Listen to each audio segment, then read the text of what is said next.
Kia ora, I'm Chelsea Daniels, and this is a bonus episode of The Front Page, a daily podcast presented by the New Zealand Herald.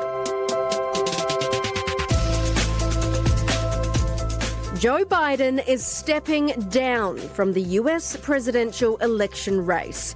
He says his decision to stand down is in the best interest of his party and the country. Biden has endorsed Kamala Harris, the current vice president, to be the new Democratic candidate, along with a string of other key Democrats. It comes just 4 months before Americans go to the polls.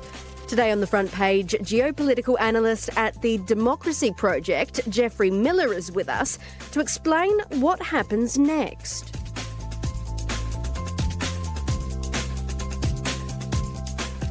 What do you make of Biden's decision to step down? Is this, as he said, in the best interest? Look, it was a surprise and yet not a surprise. The last 3 weeks have been dominated by all kinds of chatter about Joe Biden and whether he would continue. It all started with that disastrous debate on the 27th of June, and it didn't really get any better after that. Biden gave all kinds of one-on-one interviews that were designed to kind of shore up his position, but they only made things worse, and he continued to make gaffe after gaffe, the most significant of which was probably when he described Volodymyr Zelensky as the president of Russia. So it really didn't get better. In the midst of that, of course, you had the assassination on Donald Trump and then the Republican National Convention last week, at which the Republicans look incredibly unified with their new vice presidential candidate, J.D. Vance. And in the end, Biden's position became untenable. He got COVID, and he regrouped with family and made that final decision to bow out of the race.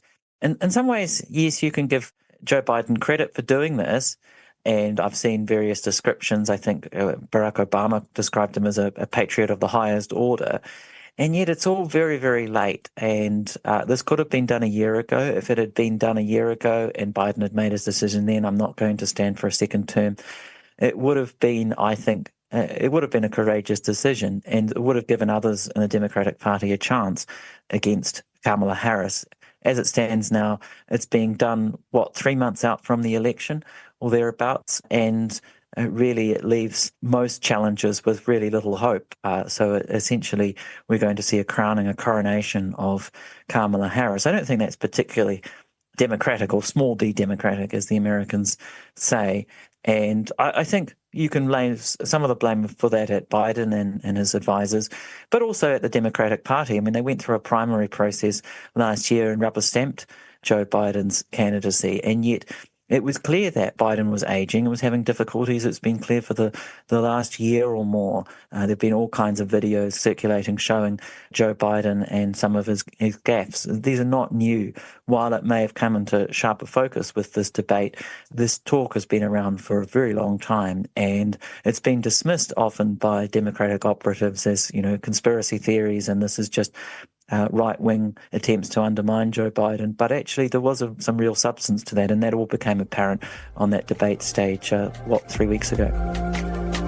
Making sure that we're able to make every single solitary person eligible for what I've been able to do with the COVID, with dealing with everything we have to do with, look, if we finally beat Medicare. Yeah, well, it's taken about a month, for him to resign since that disastrous debate, and the calls urging him to pull out only grew over the last week since Trump's assassination attempt. It's interesting watching this unfold from the other side of the world, where it's perhaps not uncommon for party leaders to face calls to go. How has the US handled that debate? Well, look, it's so late, as I said. The fact is that Joe Biden was rubber-stamped as the candidate, so it was really then up to him whether to withdraw. In the end, he could have continued, and we were told as late as Saturday that he was absolutely committed to staying in the race and was going to be out campaigning this week. So in the end, perhaps Biden's hand was forced to a degree, but there is no real mechanism. Once you're the nominee, that is the process. He got through that primary process and was agreed upon as the Democratic nominee for president. So In the New Zealand context, it's a bit different, isn't it? Because it's a parliamentary system here. We don't have a president. So it's a different process. And of course, the comparisons that come to mind, Jacinda Ardern resigning as Prime Minister and Labour Party leader last year and paving the way for Chris Hipkins. I guess you could look back to Andrew Little making way for Jacinda Ardern a couple of months before the election in 2017 as another comparison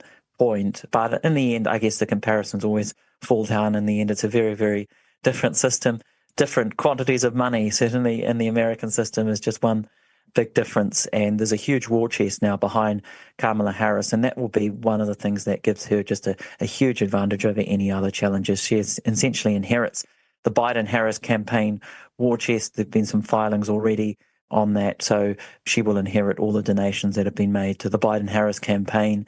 And, money does mean an awful lot in US politics. Donald Trump has come out and said that Harris will be easier to beat than Biden. What do you think of that matchup, the lawyer versus the felon, I guess? Look, I don't know. I think Kamala Harris will be fine. I think she'll be a lot better than a lot of her critics will be expecting. At the same time, even the most stellar candidate on earth would struggle at this point, taking over 3 and a bit months before the election and suddenly having to go up against the Trump machine. The Republicans are completely unified between Donald Trump and J.D. Vance, the vice presidential candidate. They had a very successful convention last week. There's a lot of sympathy out there, I guess, for Donald Trump after that assassination attempt against him. It's going to be hard, as I say, even the most stellar candidate on earth would struggle against that. So there will be a huge mountain to climb for Kamala Harris. I think that's who it will be in the end. I think the Democratic machine, the Democratic establishment is getting behind Kamala Harris. You're seeing these endorsements from the likes of Joe Biden himself, Hillary Clinton, Nancy Pelosi, other top Democrats. So I don't think there are many others with a chance. So she's going to have all the backing from the Democratic establishment. That will certainly help to a degree, and yet it's also going to be easy for others like Trump to claim, well, it's been a stitch-up, because in many ways it has. It hasn't been really a fair primary on the Democratic side. So we wait and see how Kamala Harris manages. No doubt she'll be going up against Donald Trump in that debate in September. There's a second TV debate scheduled, and it won't be Joe Biden now, but it will be, in all likelihood, Kamala Harris against Donald Trump. While I may be the first woman in this office, I will not be the last. Do you think America is actually ready, though, to vote for a black South Asian female president when they didn't want to pick Hillary Clinton? Look, these discussions have been had before. If you recall back to Barack Obama in 2008, there was an awful lot of ink spilled and discussions had over whether America was ready for their first black president. I think perhaps actually Americans are a bit more mature than we sometimes give them credit for. And I think Kamala Harris will be fine. I think she will be probably a worthy challenger to Donald Trump, but Donald Trump has got a huge machine behind him, and unity is just so powerful in politics, whether it is in New Zealand or in the United States. And the Republicans are just so unified now. There is a never Trump wing to the party, but it's very small now compared with, say, 2016 or during the Trump presidency. The Trump machine has just been very successful, and Trump, despite all of his criminal trials and tribulations, he's more popular than ever. So he's gone through an assassination attempt and is still standing and is more popular than ever. So it's going to take an awful lot to defeat that. But I don't think in the end Kamala Harris's ethnicity, gender will really play much of a role in that. We wait and see. I mean, an awful lot can happen, and predictions are a very dangerous thing to make. If we'd been recording this interview a month ago, goodness me, how different things would look. And in 3.5 months, a lot can happen still in this race. Could people vote for Harris simply because she isn't Trump or Biden? I think that will be very much the strategy. Kamala Harris used the line that she was the anti-Trump in her campaign ads back in 2020 when she was in the presidential race or trying to get the Democratic nomination. And, that's probably the best card she has to try and convince people to vote for her, both because of who she is. I think there will be plenty of Democrats who do genuinely like her and plenty of voters who do genuinely like her and appreciate her. but then there'll be plenty of others who in the end just vote for her because she's not Trump. And that's, I guess, a valid strategy as well. No doubt there'll be all kinds of scare campaigns and tactics used by the Democrats to reach that goal. In the end, it's a simple numbers game. And it's all about appealing to the swing voters in around about 10 states in the United States, which are the swing states. That's, the likes of Wisconsin, Pennsylvania, Georgia, and in the end, those voters that hold all the cards here in the American system. So whatever appeals to those swing state voters, I think those will be the strategies that are employed by the Democratic campaign. And just lastly, Geoffrey, logistically, what happens next? Look, there are a lot of arcane rules and procedures from the Democratic National Committee, and I wouldn't pretend to know all the ins and outs of it all. But there was some talk before Biden made his decision that there would be a virtual confirmation of his candidacy before the Democratic National Convention, which is scheduled to be held in Chicago in a month's time. So it could have been in early August. We wait and see. That could still happen. And Kamala Harris is rubber-stamped.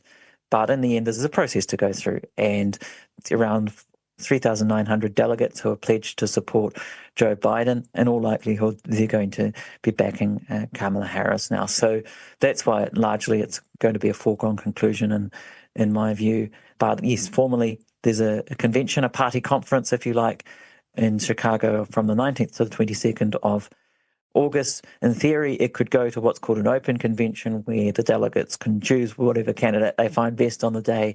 And practice, I think it's going to be a coronation for Kamala Harris, and it will be sewn up well before then. And simply time is not on the Democrat side. They're already incredibly late working out their candidate. I doubt very much they're going to still be working out who's going to be their candidate in a month's time. I think it will all be sealed, and there will be a big convention that is all about crowning Kamala Harris as their nominee. Thanks for joining us, Geoffrey.